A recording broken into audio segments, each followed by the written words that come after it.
पुरानी पेंशन योजना चुनावी मुद्दा है। क्या है पुरानी पेंशन योजना और क्या है नई पेंशन योजना? दोस्तों, रतनलाल बोल रहा हूं। काम की बात में आपका स्वागत है और पेश है अंबेडकरनामा ग्लोबल और बहुजन विजडम साझा पेशकश। आखिर पुरानी पेंशन योजना क्या थी? वो आशा थी, वो सुरक्षा थी, आपके बच्चों का, आपके परिवार का एक सुरक्षित भविष्य था। अटल बिहारी वाजपेयी सरकार में पुरानी पेंशन योजना खत्म कर दी गई और जनवरी के बाद जो भी अपॉइंटमेंट हुए नई पेंशन योजना के तहत हुई। अखिलेश यादव ने घोषणा किया है कि जब वो चुनाव जीतेंगे तो पुरानी पेंशन योजना लागू करेंगे। आज राजस्थान सरकार ने पुरानी पेंशन योजना को लागू कर दिया है। क्या है मामला, समझिए। क्या यह चुनाव का गेम चेंजर हो सकता है? क्या लोकसभा चुनाव का यह मुद्दा बनने वाला है? आज अंबेडकरनामा ग्लोबल और बहुजन विजडम में मैं ये घोषणा कर रहा हूं कि आने वाले लोकसभा चुनाव में भी जो केंद्रीय कर्मचारी हैं उनके लिए, सिर्फ कर्मचारियों का मसला नहीं है, ये आशा है, उम्मीद है, आपके बच्चे भी नौकरी करेंगे। हर लोग उम्मीद से जीते हैं, आपके बच्चे नौकरी करेंगे। अगर नहीं रहेगी पेंशन तो वो भविष्य उनका सुरक्षित नहीं है। मैं घोषणा कर रहा हूं आज इस दोनों चैनल पर कि लोकसभा चुनाव में यह एक बहुत बड़ा मुद्दा बनने जा रहा है। चलिए, क्या है पूरा मामला समझते हैं। हमारे वरिष्ठ साथी जेपी सिंह साहब, जो कि इलाहाबाद में रहते हैं, उन्होंने एक अच्छा लेख लिखा है इस पर कि ये गेम चेंजर बन सकता है, चुनावी मुद्दा बन सकता है चुनाव में। उन्होंने लेख लिखा है और उस लेख के माध्यम से हम समझने की कोशिश कर रहे हैं कि आखिर क्या है मामला।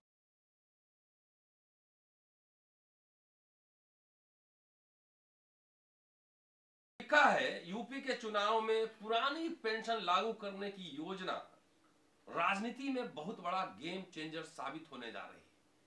यूपी में इस वक्त 28 लाख सरकारी कर्मचारी और पेंशनर, यह सिर्फ 28 लाख वोट नहीं है बल्कि 28 लाख परिवार है। इतना ही नहीं, सरकारी कर्मचारी दूसरे वोटर्स को भी प्रभावित करते हैं।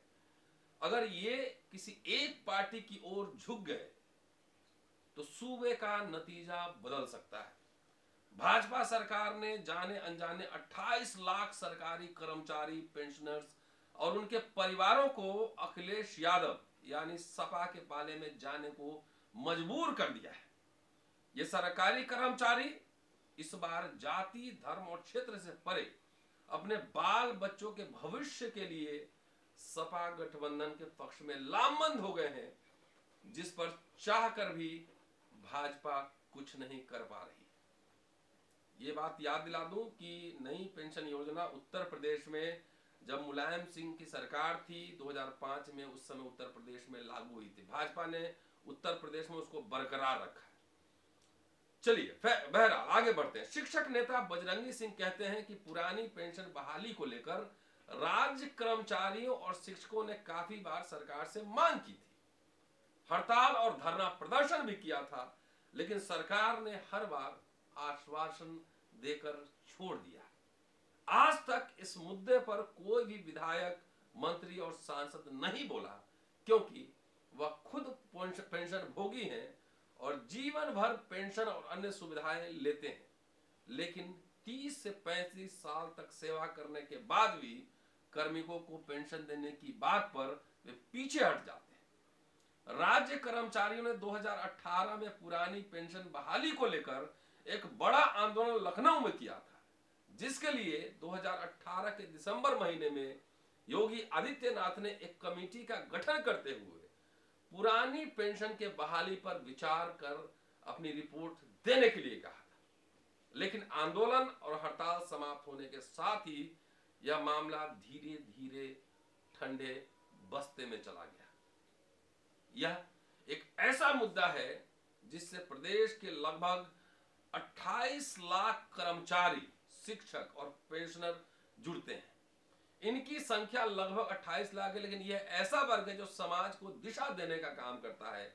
अगर यह वर्ग समाज न सही अपने परिवार की सहमति बना लेता है तो यह संख्या लगभग 1 करोड़ की हो जाएगी। इसी को देखते हुए अखिलेश यादव ने पुरानी पेंशन बहाली का बड़ा दांव खेला है कि 28 लाख है, अगर एक घर में 3 आदमी मान लीजिए तो तकरीबन 1 करोड़ हो जाता है। आगे जेपी सिंह साहब ने लिखा है कि उत्तर प्रदेश विधानसभा चुनाव में जीत हासिल करने के लिए समाजवादी पार्टी ने इस बार बड़े मुद्दे चुने।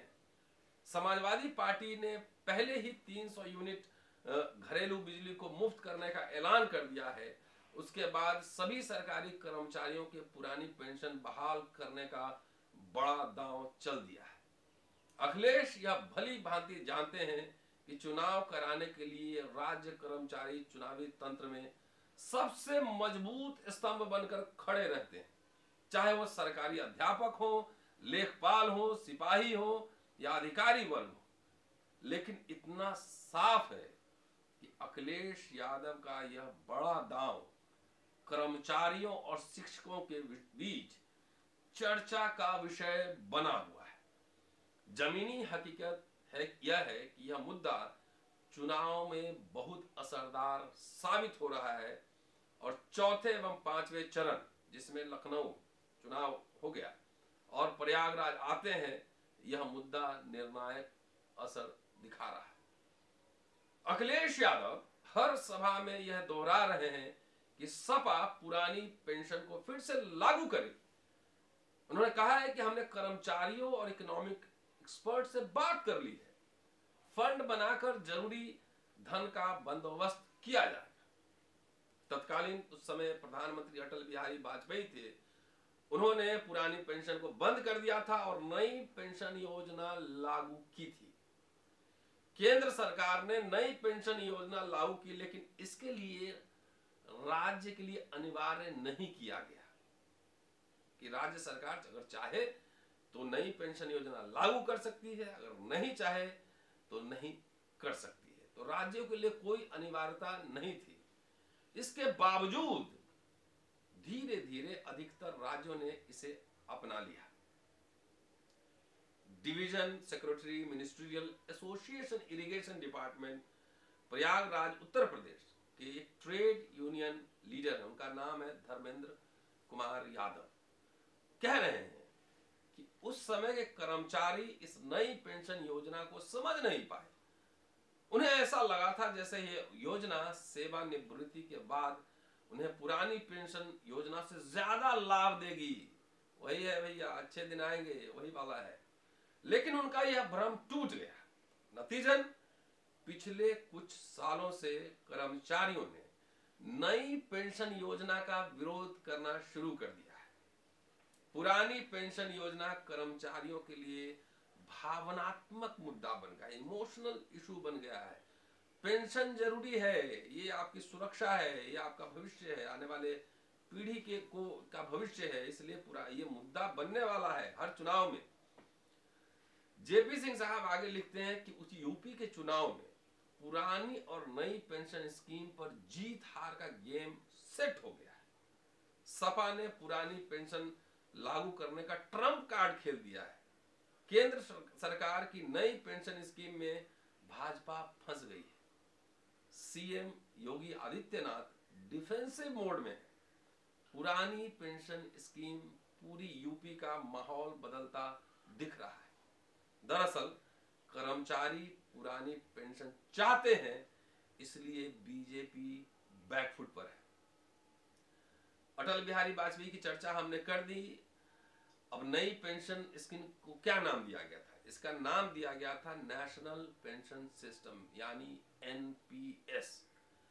उसी समय लोकसभा का चुनाव हुआ था, आपको याद होगा, और चुनाव में इसका जोरदार प्रचार किया गया था न्यू पेंशन स्कीम का, और बहुत तरह तरह के फायदे गिनाए गए थे। लेकिन रिजल्ट आया तो बीजेपी हार गई। इंडिया शाइनिंग आपको याद होगा, नारे चले थे उस समय, इंडिया शाइनिंग। लेकिन इंडिया शाइनिंग नहीं चल पाया और चुनाव बीजेपी हार गई। इधर अटल बिहारी वाजपेयी की सरकार चली गई, लेकिन एनपीएस रह गई। असल में तब से इसे राज्यों को थोपा नहीं गया था। फिर भी अप्रैल 2005 को तब के उत्तर प्रदेश के सीएम मुलायम सिंह ने भी इस योजना को अपना लिया। यही स्कीम अभी तक यूपी में चल रही है, लेकिन मुलायम सिंह यादव के पुत्र अखिलेश यादव ने पुरानी गलती को ठीक करने की घोषणा करके सरकारी कर्मचारियों का दिल जीत लिया है। एक और ट्रेड यूनियनिस्ट है सुरेंद्र कुमार सिंह। उनका कहना है, लखनऊ के, प्रयागराज और लखनऊ में एक्टिव है, उनका कहना है कि पुरानी पेंशन सुरक्षित स्कीम थी। नई पेंशन स्कीम शेयर मार्केट पर आधारित है जो असुरक्षित है। पुराने सिस्टम में जीपीएफ की सुविधा उपलब्ध थी लेकिन एनपीएस में नहीं है। ऐसे में इसे सही ठहराने जैसी कोई बात नहीं है।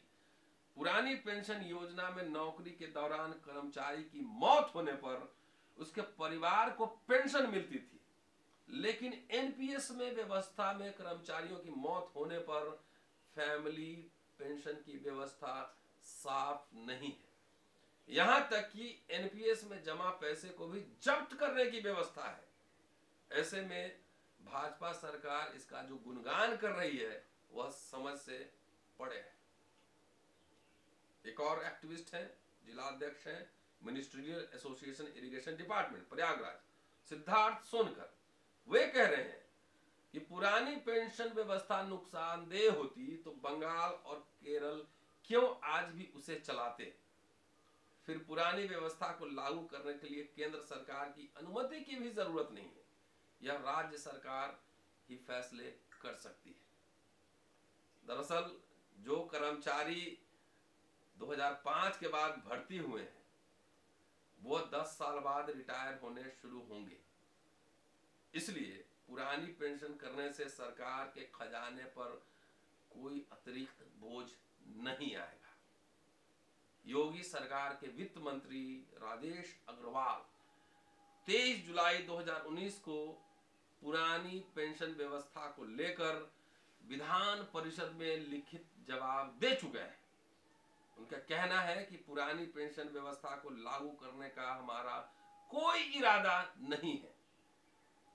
उन्होंने बताया है कि बीजेपी सरकार ने 5004.03 करोड़ रुपए 6 लाख से अधिक कर्मचारियों को दे दिया। ये पैसा नई पेंशन योजना के तहत वर्षों से बकाया था, लेकिन इससे कर्मचारी नहीं माने और उनकी पुरानी पेंशन की मांग बरकरार रही। तो दोस्तों, ये था पेंशन का मामला। और ये मत समझिए कि आप नौकरी में नहीं है तो इससे आपको फर्क नहीं पड़ता है। आपके बच्चे नौकरी की तैयारी करेंगे तो उनको भी फर्क पड़ेगा, नौकरी करेंगे। अगर पेंशन नहीं रहेगी तो सरकारी कर्मचारी के पास और कुछ बचेगा नहीं। मैं उम्मीद करता हूं कि 2024 के लोकसभा चुनाव में पुरानी पेंशन स्कीम एक बड़ा मुद्दा बनने जा रहा है। शुक्रिया। Keep watching Ambedkarnama global and Bahujan wisdom both. जब तक अम्बेडकरनामा रिट्रीव नहीं होता है तब तक इस दोनों चैनल को ज्यादा से ज्यादा शेयर करें और ज्यादा से ज्यादा सब्सक्रिप्शन बढ़ाएं, लाइक करें, कमेंट करें। शुक्रिया। जय भीम। जल्दी मिलता हूं अगले एपिसोड में।